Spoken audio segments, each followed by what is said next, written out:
Selamat pagi buat siswa kami kelas 2 OTKP.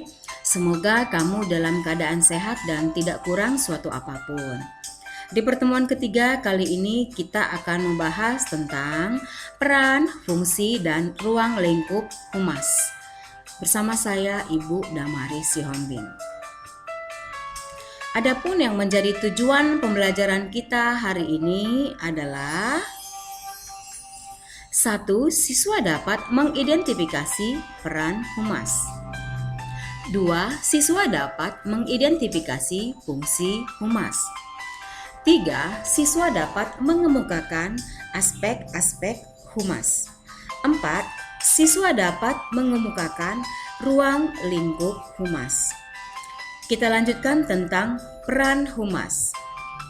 Terkait peran humas, Dosir dan Brom membagi peran humas menjadi 4 kategori, yaitu 1. Expert pre-cyber.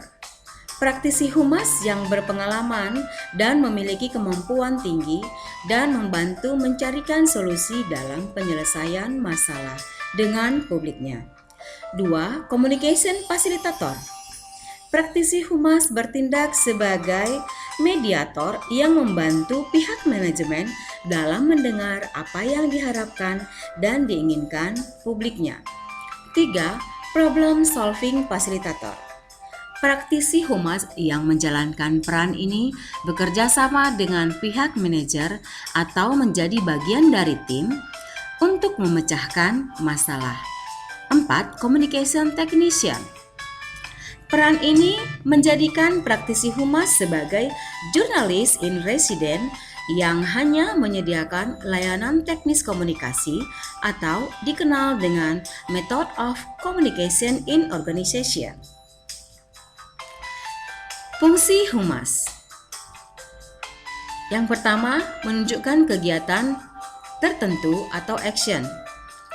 Jadi seorang humas harus melakukan kegiatan yang sudah ditentukan sebelumnya. Kedua, kegiatan yang jelas atau activities. Yang ketiga, adanya perbedaan khas dengan kegiatan lain atau different. Kegiatan humas sangat spesifik, ya, berbeda dengan fungsi daripada marketing dan keuangan dan yang lainnya. Keempat, terdapat suatu kepentingan tertentu atau important. Fungsi humas itu memiliki kepentingan untuk memberikan informasi kepada publik. Jadi, ini termasuk adalah kepentingan tertentu. Yang kelima, adanya kepentingan bersama atau common interest. Kepentingan bersama di sini maksudnya adalah dengan melakukan tugasnya, seorang humas akan menguntungkan perusahaan. Yang keenam, terdapat komunikasi dua arah atau timbal balik atau reciprocal two ways traffic communication, yaitu terjadi hubungan timbal balik antara perusahaan atau organisasi dengan publiknya. Kita lanjutkan tentang ruang lingkup humas. Humas memiliki ruang lingkup yang wajib diketahui oleh para praktisi humas. Seorang humas harus mampu menyadari berbagai kedudukan serta apa saja yang menjadi wewenangnya. A. Membina hubungan ke dalam atau internal public relation. B. Membina hubungan keluar atau eksternal public relation. Kedua hal inilah yang menjadi ruang lingkup daripada pekerjaan seorang humas. Kita lanjutkan tentang aspek-aspek humas. Beberapa aspek penting yang harus ada pada seorang humas adalah A. Aspek pelayanan. Seorang humas harus bertugas untuk memberikan pelayanan kepada semua pihak. B. Aspek komunikasi. Seorang humas adalah bertugas untuk memberikan keterangan kepada pihak yang membutuhkan. C. Aspek kesetiaan. Seorang humas harus loyal kepada tugasnya dan terlebih kepada perusahaannya. D. Aspek produktivitas. Seorang humas harus produktif untuk menjalankan tugasnya.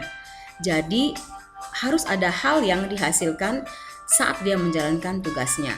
E. Aspek etika dan moral. Jadi dalam menjalankan tugasnya, seorang humas harus memperhatikan nilai-nilai etika dan nilai-nilai moral. Itulah tadi tentang aspek-aspek yang ada pada seorang humas. Proses humas. Agar tujuan humas dapat tercapai dengan baik, yaitu membantu hubungan harmonis antara organisasi dengan publiknya, maka diperlukan beberapa tahapan yang biasa disebut proses humas.